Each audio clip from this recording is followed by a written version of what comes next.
Catus Maximus here. This is a basic review of this Lansky knife sharpening system. This is the knife sharpening system that has this little clamp, and then the stones are mounted to these little, uh, I should say, file handles, plastic handles, and then they have these rods, and it helps maintain the angle when you're sharpening a knife, and that's one of the most difficult things to do. So, obviously, knife, hand, stone sharpening is one of the best methods, if not the best method, but it's difficult for many average people. And so there's various knife sharpening systems, and this one's actually been on the market for about 40 years now, since like the 1980s at least. And they've gone through various forms. This is an earlier model when it was extruded aluminum. They're now cast, so these tangs want to stay a little bit straighter, but generally speaking, it works. And they're just a little bit pricey. This, what would be considered this deluxe kit, stone kit, would be 50 bucks. I did find this on a good sale at a thrift store, unbelievably, so I didn't even know about these until I looked it up. And they've apparently been a staple for quite some time. So this deluxe kit comes with these 5 rods, 5 different grits of stone. I believe we have a 70, 120, 280, 600, and a 1000 grit. Couple extra fasteners, the holder, and then some cleaning oil. You can use that both during sharpening or just when the stones start to glide smoothly, where they're getting filled up with chips. You can wet it down with the stone and then wipe the stone with a rock. Pretty easy system here, because you just take these rods, they're all apparently the same, and they do hold, this packaging does hold things pretty well. And you would come in and you would choose, usually you don't use the extremely rough stones unless you really need to remove a ton of material. Otherwise, at most, you might go with the 600 grit. And how these work is you just open these up. I did like the on the Lansky's, if I can get this screw out of here easily. Thought it was a little bit of a nice touch. You know, it's a bunch of molded plastic, a little bit expensive, but we can see metal brass insert in there. So I did appreciate that touch and having a couple extra fasteners. So you take the little rod, you put it in there. These are just mild steel 1/8" wire. And so if they're a little bit bent or not quite straight, you can just bend them a little bit. And the idea is that once you get the rod in there, you kind of get this thumb screw close, back it off, and then you put it on a flat surface. So that's one of the deals, is you want to make the bottom of the rod in line with the bottom of the stone. Make sure it's pretty straight, and then tighten down the little finger thumb screw. Just like so. They say don't crank it too tight, but you want to have it tight enough so that the rod doesn't come loose. And that's kind of the deal with knife sharpening. Simple knife sharpeners, all these styles where it's just a quick one, or motorized ones, or just stone wheels where you just draw the knife across. Those just don't work particularly well. And so what the Lansky system, and there are a few other types of knife sharpening systems, little sets like this, which attempt to provide the compromise of not, having to be a very good hand sharpener and being able to run a knife across a stone, but be able to get some good consistent angles, because that's the hardest thing about really getting a good knife sharpening, is just getting some good consistent angles on the unit. So you might have a knife blade here. We have this little clamp system. The newer clamp systems are a little bit nicer, but if you have a really small, Swiss Army pocket knife, you might use these little notches that they have right at the tip. Otherwise, you put it down maybe about a third of the blade or so. So I got to get just a little bit of extra space in this one. We're going to see how it works with something that has a 3/16 blade. And it ought to work with something that thick. This little screw is going to have to come out quite a bit, and that was kind of the point of this little demonstration here, was to see how well it does. That screw is getting pretty far out. Fortunately, it doesn't have to hold too tight. I think we can get it on there now. Yes, we can. So we might put this on maybe about this much, halfway down the blade. And then they say you can use a dime. I kind of finger tighten it a little bit. You want to try to get the jaws to be as parallel as possible, because then that will really hold the knife much better, much more securely. So you kind of get that first screw adjusted, then you use this back screw. That back screw is acting, using the front screw as a fulcrum point. So most of your clamping pressure is occurring from this. And now that we have it on there, it's on there more than secure enough to hold this properly. So the idea here is that they have these little holes. So depending on how far up and down how deep the knife is in set, these are like general reference angles, 17, 20, 25, 30 degrees.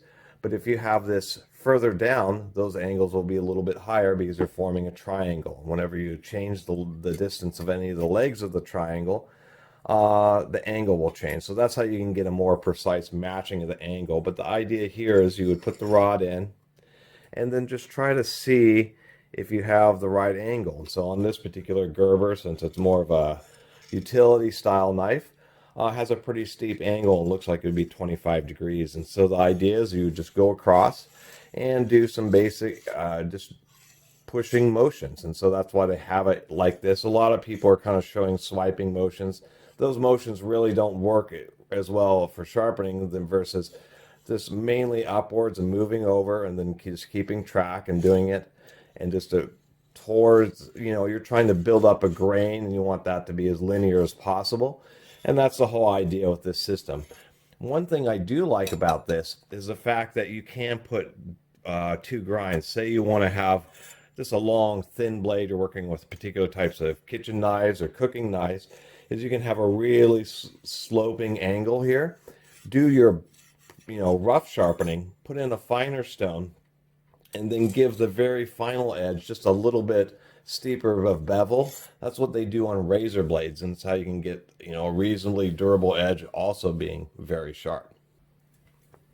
And just the simple property of having a rod that just helps maintain the angle. It's easier for you to prevent the stone from rocking, but just making it easier to run across while maintaining that angle makes a big difference. And there's actually a surprising number of YouTube videos about this Lansky. I just ran into it at a thrift store and was surprised that it's a relatively popular system. Just because it's easier for lay persons to get consistent results. And Lansky is at least around, and they sell a whole bunch of extra stones. They sell sets that are all diamond. They have these little posts that you can kind of clamp on. I have a little vise here. Let me change that to show you what would be the best way to use this.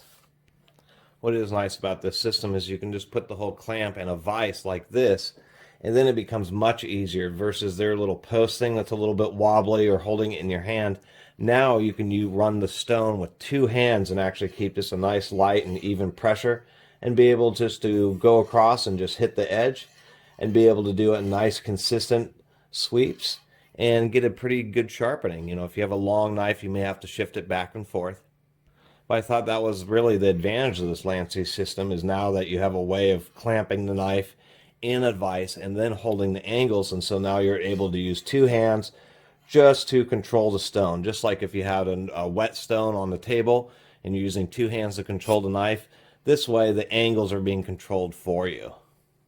And it's easy for a lay person just to go across a few times with the stones and then progressively go through the stones and actually get a consistently sharpened knife.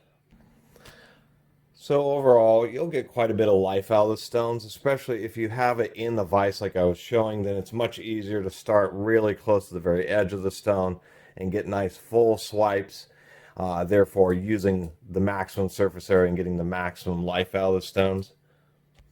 And the way that clamping it up like that really does make a pretty big difference. Makes it much easier for this whole system to remain consistent.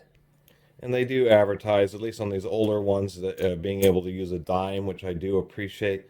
They have a little detent or a little depression in the back of the other half, so it kind of holds this thumb screw relatively tight.